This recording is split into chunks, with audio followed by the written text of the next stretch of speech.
Hello po sa inyong lahat. Hello, good Magandang evening, araw everyone. po. This is Doc Fi po by your from your Ahabay Atentions. And I'm Dr. Susan from My Low Carb MD. Welcome po ngayon sa isang gabi na naman po ng bago nating talakayan dito sa Doctor's Desk. So, Yes. kamusta kayo, Fee? Kamusta ang Palawan? Marami na pong lugar dito ang hindi baha pero may isa pa rin mga ilang-ilang lugar na talagang hindi pa rin nagmo-move yung water. So, ayun, ganun pa rin yung sitwasyon. So, hindi na maulan pero yun nga, walang movement yung water. So, isang malaking ano yon, isang malaking problem na kinakaharap dito ngayon. And I'm sure na mga viewers natin ngayon medyo na-shock kasi syempre Mm-mm. Wednesday. Hindi ito yung usual natin na live stream na Yes, oo. schedule. Pero we really have to give way to other things na kailangan natin gawin, mga matters na kailangan nating asikasuhin. But tonight, of course, hindi tayo papahuli pa rin because we know for Yes. sure, Doc Suzette, that Valentine's Day is coming. And especially sa mga Pinoy, isa sa mga Mm-mm. pinakahihintay natin yan because here in the Philippines, it is most celebrated. Uh, Isa siya sa mga chance where, somehow you can rekindle love kung medyo may nalalamig na ng mga relasyon. Kung may mga relasyon na kailangan ng wakasan bago mag-February 14, kailangan na ring wakasan para hindi na tayo maging mapait sa Feb 14. At sa iba naman, parang mas nagiging matindi yung way for some people to show and express their love during Valentine's Day. But of course, the main question now is if you are a low carb practitioner, is there Mm-hmm. any way that hindi mo mako-compromise yung iyong dinner date with your special someone? Um, Kahit na ikaw ay nagse-celebrate ng mga ganitong okasyon. So, kung titignan natin yung topic natin tonight, we are only um, going to discuss staying local during Valentine's Day. So, we made it specific on a Valentine's Day, but the reality is, yung pag-uusapan natin ngayon will speak to any occasions na pwede Yes. nating harapin as a low Aha. carb practitioner. So, inihanda lang natin siya for this event, but the reality is, this topic is actually about how can you actually stay low carb or at least stay at most na low carb Mm-hmm. during any occasions or gatherings na Yeah. pupuntahan mo because Valentine's Day ay hindi lang yung huling okasyon na pwede nating puntahan. And being Filipino na we really love spending yung mga time with each other sa family. We really love um tawag dito yung celebrations. Yes, oo. We really love celebrations sa Pilipino. Marami tayong sineselebrate. Hindi Eh, lang Christmas, New Year, Valentine's Day, birthday, anniversary, mm. even some simple things sineselebrate natin, di ba? At saka oftentimes, Doc, experience din natin sa mga pasyente natin. Mhm. Siyempre, tuwing babalik yan, laging nasisira yung practice because of mga occasion. Pero yun din yung napansin ko dahil sa Pilipinas, buwan-buwan, meron naman talagang okasyon.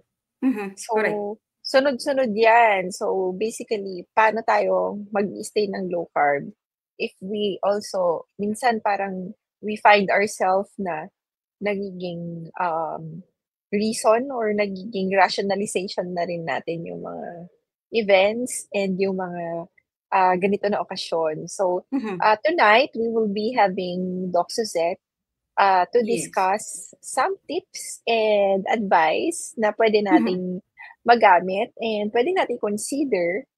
Some of the advice, of course, will work for you, not for some. Lagi kong sinasabi sa mga tagapakinig or sa mga nanonood at mga pasyente na alam mo yung ang life hacks kasi kaya siya tinawag na life hacks. Depende rin, magkakaiba tayo ng life circumstances. Mhm. Iba-iba rin tayo ng way, iba-iba tayo. Kahit sabihin natin na isa tayong ano, nasa isang lugar, pare-parehas tayo ng work, pero maraming factors na nakakaapekto ng ano natin, ng practices natin. So, meaning to say, yung life hacks na yan, sinong makaka-discover niyan kung tutuusin? Tayo din naman talaga. So, hindi Mhm. kami magbibigay ni Doc Suzette ng mga advice na para bang ito yung magwo-work sa inyo. Pero pwede niyo siyang i-consider kasi at the end of the day, kayo pa rin yung magta-try na mag-adjust or mag-adapt or gumawa ng mga strategies that will work for you and something that will really efficiently do the job for you. So these are Mm. just some advices that Doc Suzette will share for us tonight. And I hope that everyone na manonood ngayon will also benefit from these advices. And at the same time, sana po ay makapulutan nyo ng mga strategy. So I will give the floor na to Doc Suzette and para makapag-discuss na po siya and makastart po. Okay. So, Okay. kanina, Fee, actually, kausap ko si Attorney Gileo at si Kuya Tony, were discussing. And dun sa discussion namin is what I usually noticed sa social media with the low carb. Ang nangyayari kasi, habang tumatagal yung practice sa low carb, is ang nangyayari, people tend to look for hacks or cheats na supposed to be, doon sila nag-gear towards instead of doing the low carb and practicing it, trying to do it until perfection. Kasi alam naman natin na it's really difficult to perfect mapa-low carb man yan, mapa-keto man yan, or kahit mapa-carnivore man yan. Kasi may mga pagkakataon na circumstances na hindi talaga sumasang-ayon sa atin. So during this event or this topic natin, I will try to give you a different mindset. Kasi nga, since usually kapag may occasion, ang tendency na ginagawa natin is we want to give gifts. We want to show our love to our relatives, to our family and friends. Kapag ka nagsa-celebrate tayo ng isang occasion, we want to show love. Pero the thing is it really ba, lagi bang pagkain ang kailangan? Anong klaseng pagkain? Kapag ka ba nagreregalo tayo, ano ba yung mga kino-consider natin? So, this topic for the day, kung how we celebrate Valentine's Day, it's not showing gifts, but later on, I will give you some tips on how to celebrate an occasion na you can still do low carb. But gusto kong ma-open kayo sa panibagong mindset na, oo nga naman pala, pwede naman palang magbigay ng regalo nang hindi tayo nagpo-focus sa food, pero masasayahan pa rin yung loved ones natin and even tayo kapag ganitong approach yung ginawa natin. So, I got this 5 love languages adapted from the book of Gary Chapman. So, first love language is, ito yung tinatawag natin na words of affirmation. So, ano itong words of affirmation? Ito yung paggamit ng mga salita na you are going to sasabihin mo siya sa loved ones mo, na i-affirm mo siya, i-appreciate mo siya, i-express mo yung affection. So, paano mo bibigyan yung mahal mo using these words of affirmation? So, halimbawa, bigyan mo siya ng letter and you express in the letter kung paano mo na-appreciate yung mga ginagawa niya sa araw-araw or but I believe this words of affirmation dapat we try to practice it daily. You mag-thank you ka, batiin mo yung loved one mo na mas maganda siya ngayon or mas gwapo siya ngayon or bagay yung suot niya ngayon na mas lalo siyang pumogi, gumanda, ganon. You say I love you, you say thank you. And hindi lang basta sinabi mo yung words na yan, but you look into the eye and you mean the words what you say. So, this is one of the love 5 languages. So, pwedeng ito pwedeng kasing hindi naman pagkain yung ibigay mo on Valentine's Day. Hindi naman laging chocolates or cakes. You can give words of affirmation doon sa loved ones mo. You can also give them quality time. So, sa quality time, so you take a time off or a day off, lalo na kung laging masyadong maraming trabaho, laging nag-overtime. So, gawin niyo pong day off yung yung February 14, if you can afford to have a day off, then you spend one day sa isang lugar na hindi niyo pa napupuntahan. You can share it, you can puntahan niyo siya parehas nung loved ones niyo or yung buong family. Pwede kayong mag-watch ng movie. You can do it at home. Mag-Netflix kayo, mag-prepare kayo ng merienda. Hindi naman kailangang mamahalin. If you want to stay on low carb, pwedeng chicharon, yung mga snacks na pwede, then dun siya ipasok. So, you can also do an activity together. Pwede kayong mag-spend ng dinner without the cellphone. Kasi minsan, nag-spend tayo ng dinner, pero hawak-hawak natin yung cellphone. So, the time that's supposed to be shared with the family is nawawala because lagi natin tinitignan yung social medias natin. Lagi tayong nakahawak sa cellphone. So, another love language is receiving gifts. So, kapag ka nagbibigay tayo ng gifts, hindi naman dapat kailangan laging mamahalin. Hindi naman laging nakafocus on the price of the gift na ibibigay natin sa loved one. But we have to consider kung anong meaning ng gift na ibinibigay natin doon sa tao.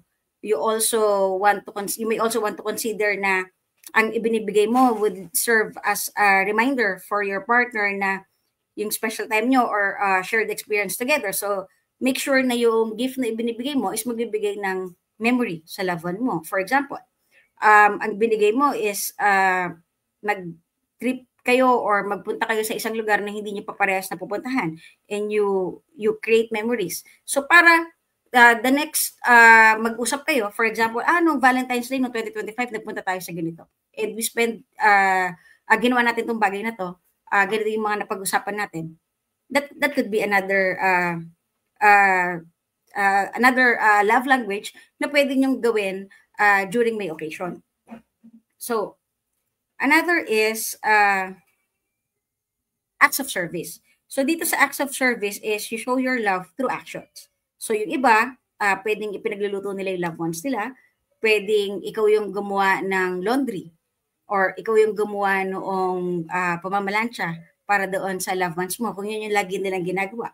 Pwedeng anything na to-do list noong loved one mo, ikaw yung gumawa on their behalf para meron siyang time para makapag-spend ng time para sa sarili niya or makapagpahinga siya or kung gusto mo samahan siya magpamasahe or you ganon para makapag-spend siya ng time ng ganon kasi nalilibre yung slot niya or yung time niya. So that is an act of service. And dito rin pumapasok yung food actually. Kasi nga kung ang act of service mo is magaling kang magluto and you want to cook for your loved one, naka-low carb siya. So, hindi naman actually the food yung gift mo sa kanya, but it's the act na pinagluto mo siya ng something special. So, that could be one. And another is, sa official list, is we have the physical touch. So, merong mga non-verbal gestures na pwede mong gawin to show na mahal mo yung isang tao, yung family mo or yung friends mo. You can hug, you can give a reassuring hand sa shoulder. Pwede ka rin magbigay ng, it could be also holding hands.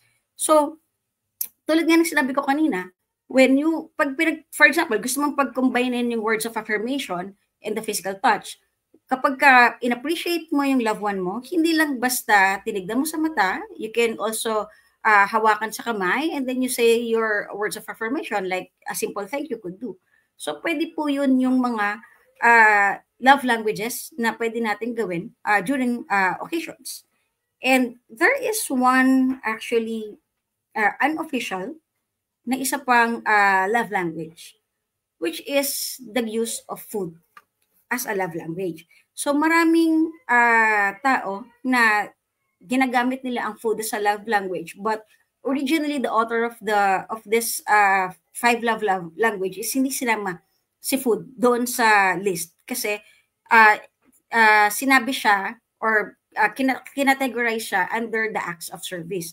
Pero we can still also use food as a love language if you think that this is your love language. But the thing is, there is a thin line between food and compulsive eating. yung compulsive eating is ito yung pagkain ng marami kahit hindi na gutom or busog ka pa. Kasi we are tend to be people pleaser. So kahit na busog tayo, but of course we don't want to disappoint yung tao na nagbigay sa atin ng pagkain, even though it's high carb, kung tayo ay practicing ng low carb, ayaw natin silang ma-disappoint. So since ayaw natin silang ma-disappoint at ayaw natin mag-say no, kakainin natin yung food. But the thing is, pwede mo naman siyang tikman, pwede mo siyang kainin a portion. But the problem is, since yun nga, may thin line between sa compulsive eating kapag pagdating sa food. So ang nangyayari, kinakain natin, and dahil people pleaser tayo, we tend to overeat. And based on studies talaga, psychologically, we tend to prioritize yung emotional comfort ng iba kaysa sa ating physical well-being. Kapag dating sa ganitong aspeto. Kasi nga, we want to please people. And kadalasan we need to make some boundaries. Lalo na kung health na natin yung nakasalalay or yung tinatawag nating syempre, we need to prioritize self-care or self-love. Diba? So, kailangan din natin alagaan yung sarili natin, lalo na kung alam natin na meron na tayong karamdaman. And itong karamdaman na to is related or malaki yung kinalaman ng pagkain, especially ng high carb. Okay? So, clinical evidences shows that we tend to eat more kapag kasama natin ang ating family and friends kaysa kung tayo ay nag-iisa. So, kapag nagpupunta tayong buffet, kapag pumupunta tayo ng eat all you can, kasama natin yung ating family and friends, ang nangyayari, overeat. And we eat, mas pinipili natin yung mga pagkain na hindi appropriate para sa atin or commonly it's the high carb. So, ganun yung nangyayari. And it is also what we call the social facilitation of eating. And usually, this overlaps with the pattern of using food as a love language. So, definitely, food is not a love language, but nagiging love language siya because of this. And hindi natin siya na iintindihan sa una, but it's like that. So when food becomes a love language, it is not merely about sharing the food, but about a heartfelt intention behind the action. It is to show love and share love. So, kung gagamitin natin sa ganong aspeto, if alam niyo na yung loved ones nyo is merong diabetes, would you still give cake? Bibigyan nyo pa rin ba ng desserts or anything sweets or a big portion of high carb? Kasi alam niyo na tataas yung blood sugar ng loved one nyo. And pag tumaas yun, it's not about it's not showing love. Kasi kung alam niyo na itong gift niyo makaka-harm doon sa loved ones nyo, then I don't think that it is already love pa ba na matatawag. So, what I would suggest is you check kung ano yung love language na gusto nyong regaluhan. You check also your love language. And then tignan po ninyo kung saan po doon sa mga love languages na na-mention ko kanina, do you think mas magiging masaya yung loved ones nyo apart from the food na i-spend ninyo? For example, if you want to spend time together, so dapat nakafocus yung love language doon sa quality of the time being spent, hindi doon sa type of food na kakainin. Kasi if you have the quality time, doon kayo masaya eh. Hindi naman doon dapat natin fino-focus doon sa food. Pero kasi ang nangyayari, baliktad. Nagpo-focus tayo sa food. So, ang tendency, ang iniisip natin lagi, dapat yung pagkain bongga. Dapat yung pagkain minsan, special na special, masaya, dapat galing sa ganitong kilalang restaurant or ganito kamahal yung food. Pero, is it really the food that's important during this time? Hindi ba yung quality time na spend with the family? Or for example, the love language pala nung gusto niyong regaluhan is okay na siya sa affirmation. So, words of affirmation. So, hindi niya care talaga or yung focus niya is wala dun sa food. But it's the words na ibibigay mo, sasabihin mo sa kanya to express your love, di ba? So, try to think of it on that aspect. Kasi still, meron pa naman tayong 2 araw before you spend your Valentine's Day. So, tignan ninyo, lagi ba talagang food? But then again, if food talaga yung love language and you really you gusto nyo talaga doon i-focus, so why not try home cooking? So pwede namang magluto sa bahay, you set up the table. Marami na akong nakikita ngayon sa online, sa Facebook, na nagtitinda ng good quality ng steak, which is hindi ganoon kamahal kumpara kung pupunta kayo sa restaurant. So sa steak sa restaurant, it cost 1,000, 1,500 above. Kung samyupsal, the minimum is 600. Tapos lalabas kayo, but considering yung event on the 14th, masyadong maraming tao, baka yung waiting time, baka yung oras ninyo, hindi baka, I'm sure, yung oras ninyo sa kakahintay ng table is maubos lang doon sa paghihintay kaysa doon sa time ninyo na kumain. Kasi may mga samyupsalan na meron lang silang cut off sa time. 1 hour lang kayo kakain. So, na madali. Pero kung sa bahay, plus the home cooking, you are sure that you are eating food that is pasok sa low carb kasi kayo ang nag-prepare. And you spend the quality of time kasi nga, hindi kayo nag-spend ng time sa kalsada, sa traffic, sa waiting time, ganon. So second, if you want to dine out, you might consider yung mga keto-friendly restaurants. So, itong mga keto-friendly restaurants na to, ito yung mga seafood restaurants na pwede. So, meron ding mga restaurants na ang main nila ay yung mga grilled food. Pwede yung mga ganyan. Pwede rin, yan, yung mga samyupsalan. Kung meron din silang steak, pwede yan. Yan yung mga i-consider ninyong puntahan na resto. Pwede rin yung mga buffet because sa buffet maraming choices. But then again, mas mataas yung tukso kasi marami kayong nakikitang food. And again, if you want to please your relative kasi nga kinuhanan ka ng ganitong dessert or ganitong food na it's high in carb na gusto mong i-avoid, then may hirapan ka na namang tumanggi. So yun yung mga challenges. So, you could also, pwede rin kung keto ka and wala ka namang issue with salads, then you can look for a restaurant na nag-offer ng salad. And then, pwede pa rin naman ng mga coffee shops. If you want na magko-coffee ka lang, black Americano or iced coffee, pwede pa din yon.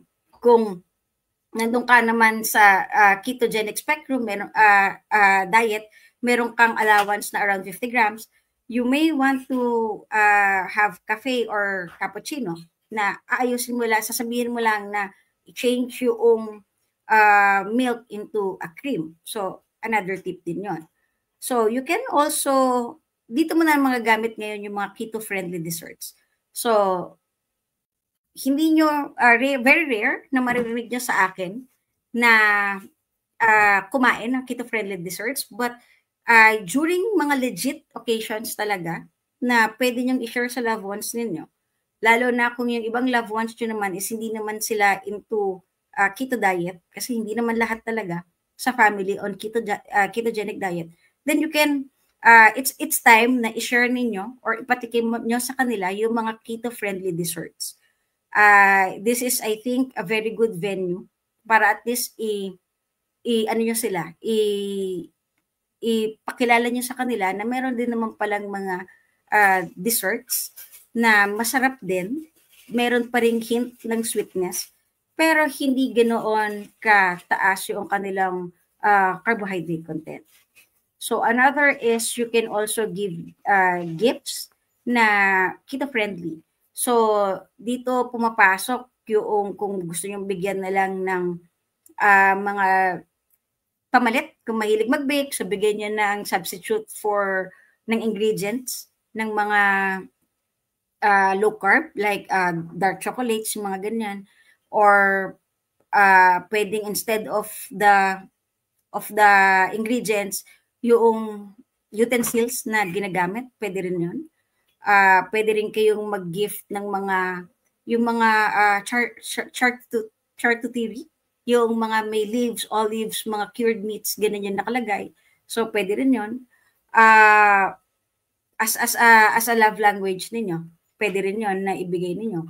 Or yung mga snacks like chicharon, mga yung mga variety niya, butcheron and the likes, almonds pwede, not almonds, sorry, the walnuts and pecans, pero medyo on the pricey end siya. So, pwede rin kayong mag-gift ng talo or lard kasi instead of gagawa sila, you can also, may nabibili naman na ready na ganoon na oil, or pwede rin kayong magtingin ng ghee, or you can gift butter. So pwede yun yung mga suggestions ko na mga pwede niyong iregalo. Kasi yung ibang mga restaurants talaga, wala na tayong magagawa dyan na they are using the oil, especially ngayon, oil naman talaga na ginagamit nila is vegetable oil. So we cannot expect na they are using talo or lard talaga if they are going to cook meat. So the best thing is you need to call the restaurant in advance para malaman ninyo kung ano yung ginagamit nilang cooking oil. So definitely, kapag if you lalabas ka talaga ng bahay, the key talaga is planning. Para ma-set ninyo ng maayos kung saan kayo kakain at nang hindi kayo mawawala doon sa diet na gusto ninyo. And again, you need to communicate to your family and friends na kayo talaga is doing low carb or ketogenic diet or even carnivore diet. At least they know. Alam nila na naka-carnivore kayo, wala silang i-expect sa inyo na kapag inofferan nyo sila ng pagkain na high carb, na magde-decline kayo. Kasi you need to set boundaries. Kasi kung hindi, kung magiging people pleaser pa rin kayo, wala talaga tayong magagawa. Magsasuffer talaga kayo. Mahihiya kayo na hindi kainin. Katulad nga ng sinabi ko kanina, it's really there on the studies, clinical show, psychology studies, pinapakita talaga yan na ganun eh. Yun yung nature ng tao eh. Except na magsaset ka ng boundaries. So, still, meron pa namang 2 araw or meron pa kayo bukas, hanggang bukas to plan kung ano ang gagawin ninyong activity for 5/14. If hindi naman, since 5/14 is Friday, so baka naman mag-date kayo or lalabas kayo ng 15 or 16 pa para weekend. So, with that, this is my last slide. So, if you want to show love for us with Doc Fee, so you can, sendan nyo kami dito to show your love. Diba, Fee? Are you there? Yeah, another love language. Another love language, yes. So, kung titignan natin, no, it's very good thing na diniscuss ni Doc yung mga different love language kasi it is actually very important to communicate with other people na there are many love language. Kung kunwari yung isang love language natin is already compromising someone's health, let's say for example, yung sinasabi nga ni Doc kanina, then maybe it's about time for us to change the way we show our love.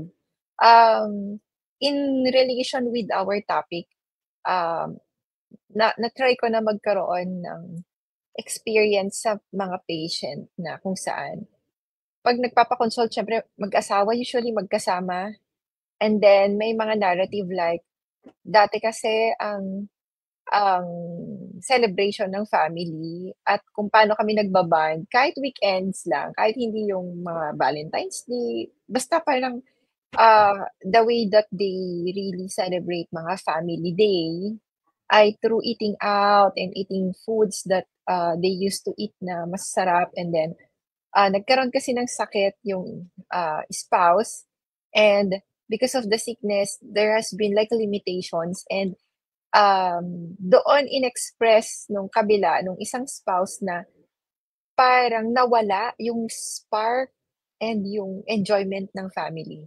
So, imagine if you can only show your love or you can only enjoy one thing na kung saan wala tayong ibang way to express other, parang language na magpapakita ng pagmamahal natin.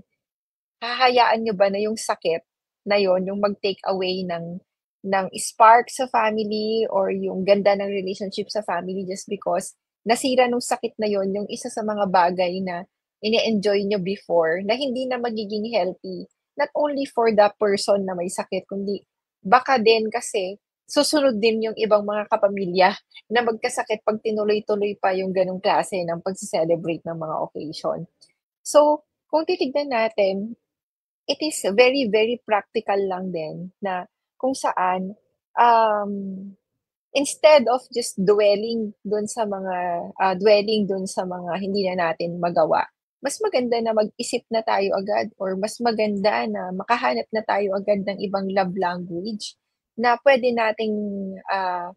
din nating gawin or puwede rin natin na na ipakita doon kung gaano natin kamahal yung isa't isa. Pero normal kasi talaga sa Pinoy na naging sentro ng ating pag-show ng love ang pagkain. Actually, normal sa Pinoy kahit hindi sa okasyon na ipakita ang hospitality at pag-care niya sa iba through foods, eh.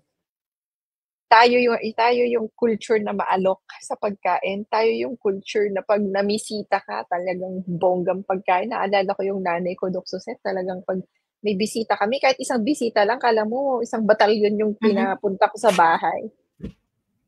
Tapos Siguro kailangan ano, ma-appreciate mo pa. Mhm, isa yan sa na-appreciate ko mhm. abroad. Na kapagka may party kasi dito, hindi yung Ayun, lang mismong nag-invite yung nagpre-prepare ng food, but yung mga visitors, lahat may kanya-kanyang dala ng food. So, it's a norm, I think, abroad, na pwede kang magdala ng food. Ganon din kasi yung nakita ko when I visited sa US, na nagdadala rin sila ng food. Ganon din yung experience ng kinukwento ng brother ko, na kapag sila ay may pinantang event, so, you bring food. mm, So, kung sakaling ganun yung practice nila, for example, I myself being a low carb practitioner or keto carnivore practitioner, then hindi ako magkakaproblema pagka umattend ako ng party kasi yung dadalhin kong food, I'm sure na pwede kayong kainin, 'di ba? Which mm. is I could share with the whole Potluck. visitors, 'di ba? Laging potluck. Pero sa Pilipinas Mhm, kasi hindi uso ang potluck eh. So kapag in-invite ka, pupunta ka lang kahit wala kang dala, 'di ba? So mhm, doon nagkakaproblema yung mga tao na may event sila kahit family reunion tapos nandoon na yung food. Tapos ngayon ikaw na bilang ketovore practitioner or keto diet practitioner, isipin mo, oo nga, meron ngang karne, kaso niluto siya with the seed oil. So, hindi ko makakain. So, problema sila ngayon na anong kakainin nila pag pumunta sila sa party. So, why not, tignan nyo sa ganitong perspective, isipin nyo, potluck. Magdala lang kayo ng food to share para sa iba, para meron na rin kayong kainin at hindi na kayo mamroblema, di ba? Tsaka when it comes to dates, like for example, because we are approaching the Valentine's Day, sasabihin niyo naman na ako lang kasi yung practitioner ng low carb and my spouse is not a practitioner of low carb. But Mhm. kung titignan natin, spouse mo yan. Kung sabihin natin hindi mo spouse, jowa mo. Pero kung mahal ka niyan, Still, dadalhin ka niyan sa restaurant na may makakain ka din. Like for example, hindi mo naman siya pagbabawalan kung gusto niya mag-rice or gusto niya mag-dessert. 'Di ba? Like, if choice din niya na hindi siya low carb, but I don't think naman na alam mo yun, parang hindi ka niya love enough to also show respect na, at least take me to somewhere I can eat nicely and practice my low carb. So, puwede yan, eh, meron at merong mga restaurant na na pabor sa mga high carb, eaters, but at the same time, magiging pabor din sa'yo. Ang nahihirapan ka lang talaga minsan since andun sa menu yung mga dati mong kinakaadikan or nandun yung mga, food na parang kinagigiliwan mo, napapakain ka din and then ang nangyayari pa, ito yung pinakaayaw kong mangyari sa Valentine's. Wag wag tayo aabot na parang naging kasalanan jowa natin or spouse natin na napakain tayo. Kasi minsan may mga spouse na hindi ka naman talaga pinilit kumain ng hindi maganda. Ikaw yung mismong kumain, pero 'pag dumating yung consult kasi meron kang naramdaman, either tumaas, nag-shoot up yung blood pressure mo or sasabihin mo, "Kasi nag-Valentine's date kami, eh, dito kami kumain." Pero kapag tinanong mo, pinilit ka ba ng asawa mo or ng partner mo na kumain ng gano'n? Hindi naman. So, wala siyang kasalanan do'n kasi ibig sabihin nun, choice mo pa rin talaga yon. So, accountability ulit yung papasok dito, sa practice na 'to dahil ikaw pa rin naman yung namili ng pagkain mo. Hindi ka naman pala niya pinilit, 'di ba? Sino bang ka-date natin sa Valentine? So, ibang usapin din 'to kung mga usual lang na gatherings ng mga kasama natin, Mhm. yung mga kaibigan natin. Pero in my own experience din kasi 'no, masyado nating inaalala yung iisipin ng ibang tao. Let's say for example, Mhm. "Doc," laging tanong, "Doc, paano ba ikaw, kumakain sa labas na kasama yung socialization?" Like for example, nakiki-meeting ka, pumupunta ka sa mga places, may convention, meron kayong date with your girlfriends. Least ko kasi iniisip kung kunwari, ano yung iisipin, like for example, seldom din naman kasi na naba-bother sila.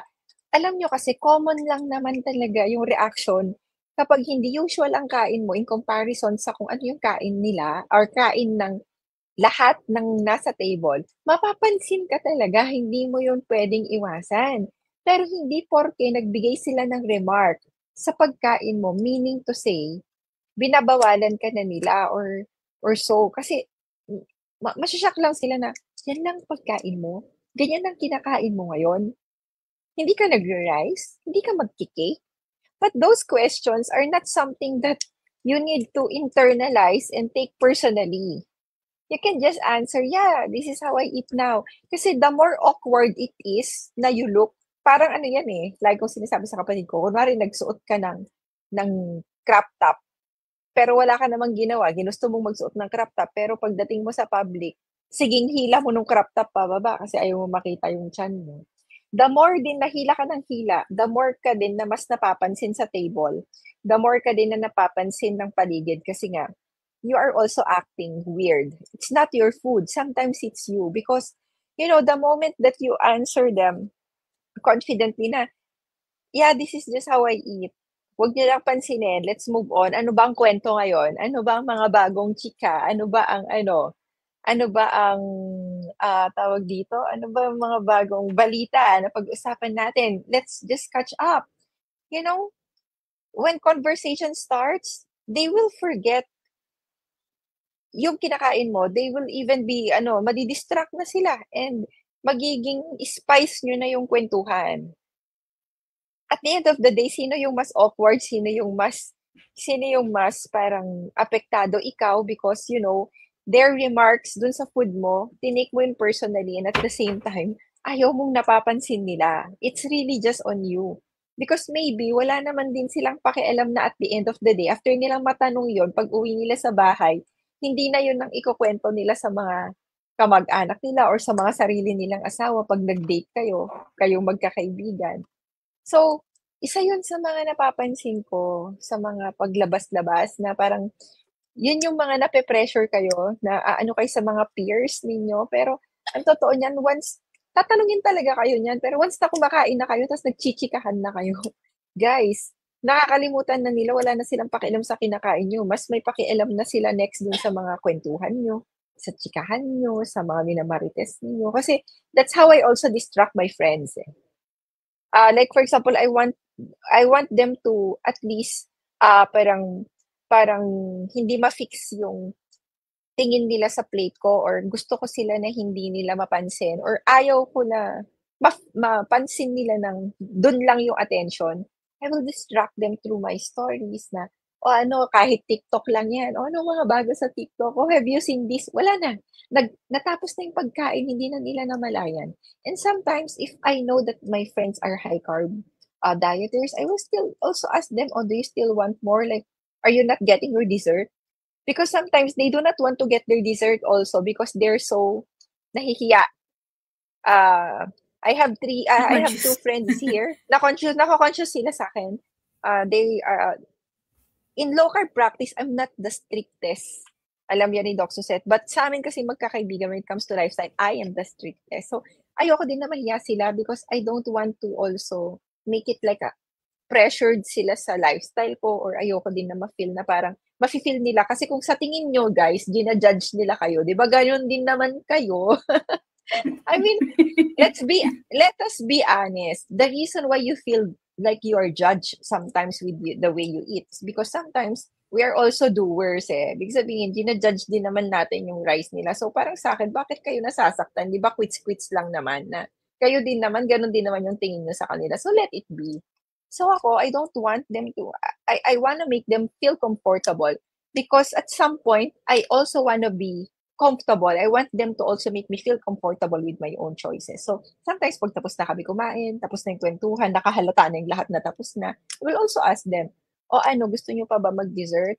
Meron pa kayong dessert? Because I can still wait for you guys. Like, we can still make kwentuhan. Kahit hindi ako nagde-dessert, I can just have like a soda water. So, order yung mga yan.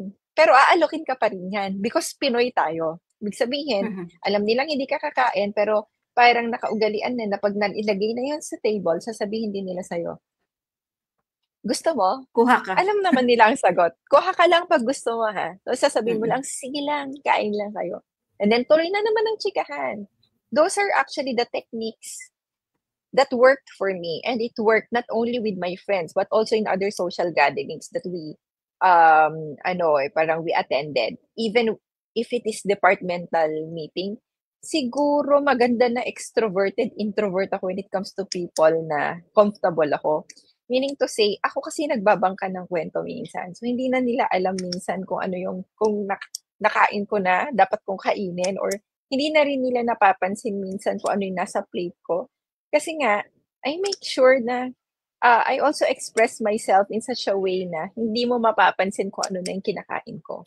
And I guess we really have to look for ways that we can distract people so that they will not focus on what is on our plate, but they will focus on our character, on our personality, on what we offer to the table aside from the food.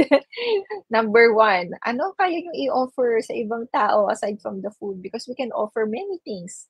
Yung love language natin can be many, many things, various things.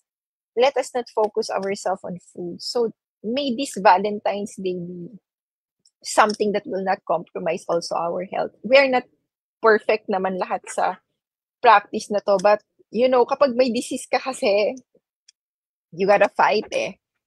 Yes. Magkakaiba tayo ng pribilehiyo sa buhay na to when it comes to our health. Sabi ko nga, kung ikaw yung pinakamas malala, yung opportunity mo or yung pribilehiyo mo to cheat is kinda not giving. hindi siya, hindi siya, very limited. Minsan nga wala talaga eh. Yun yung sinasabi ko sa kanila. Magkakaiba tayo eh. Hindi ko sinasabi na mas maswerte yung iba, pero yun nga yung point. Pag ikaw na yung mas nakabaon yung isang paa mo sa hukay, yung privilege na yun nawawala sa iyo eh. Kasi nakikipag-tug of war ka sa sakit mo. So, let us all be happy during the Valentines, but let us not be sad just because we cannot eat what we like.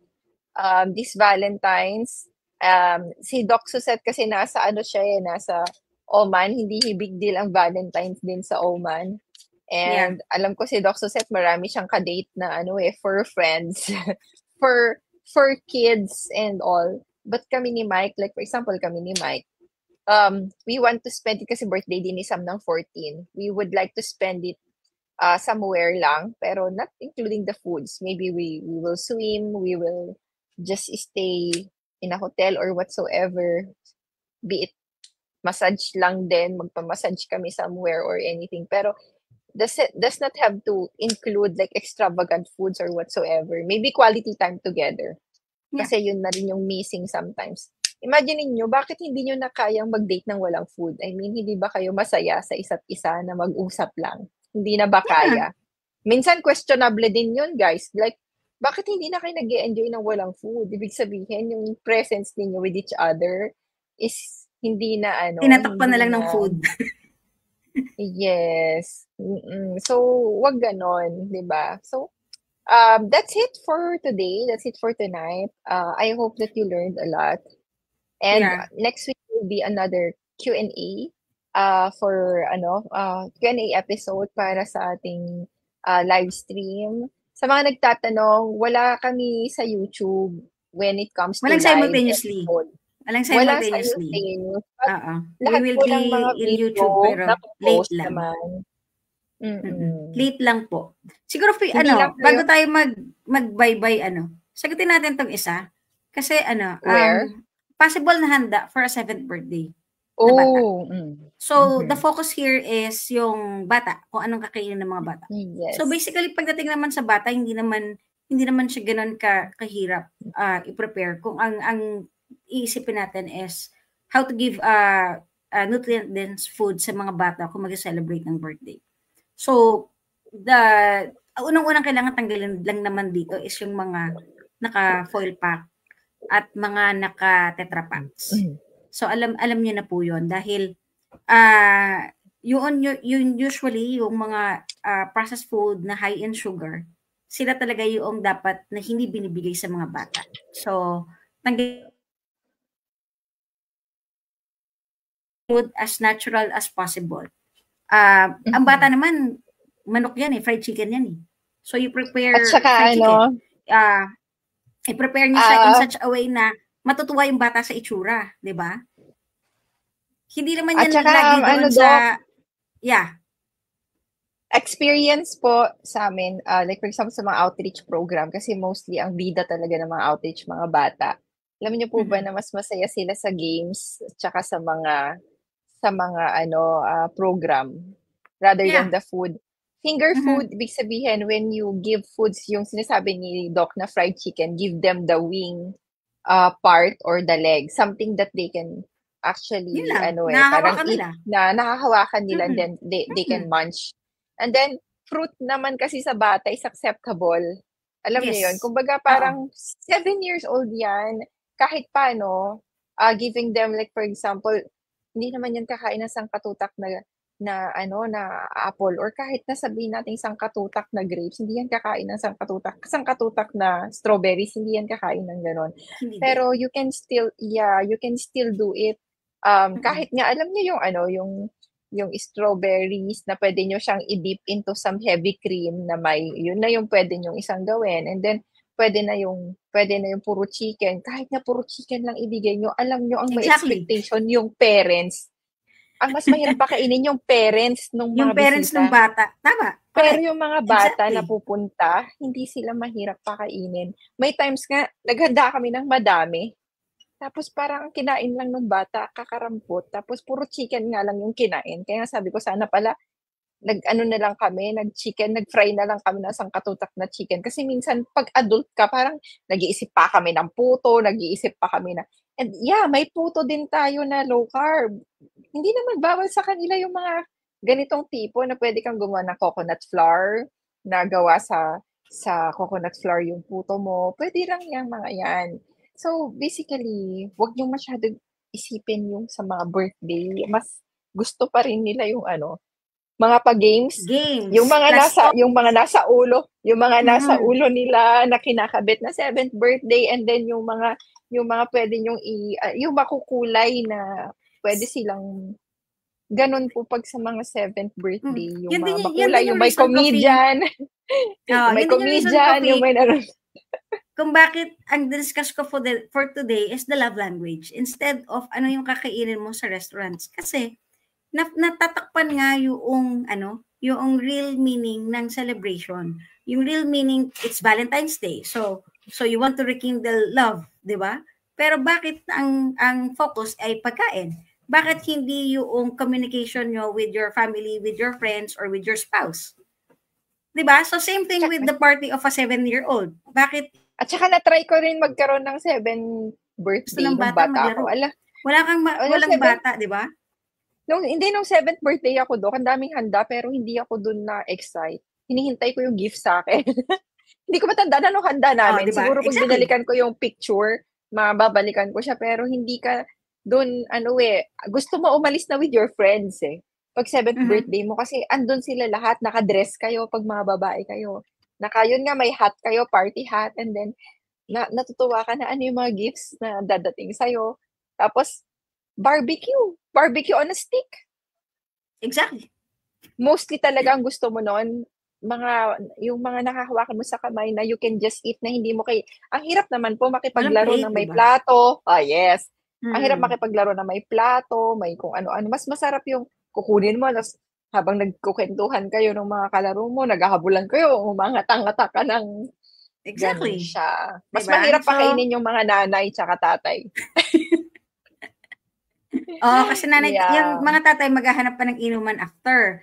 Yung mga nanay Yes. naman, titikman kung masarap ba yung luto ng pansit, ng spaghetti, kung anong dessert Mm. meron, di ba?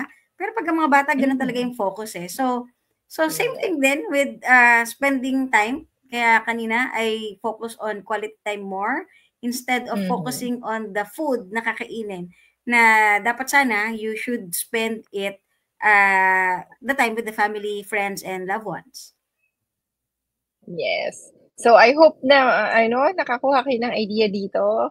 Ma'am Esong Song or Sir Esong Song. I think si Sir Esong Song sa PCHL ito. Yeah. So Mhm. thank you po. Yun lamang po para sa gabing ito. See you again next week for another live episode of Doctor's Doctor's Desk. Desk. Bye-bye. Good Bye. night.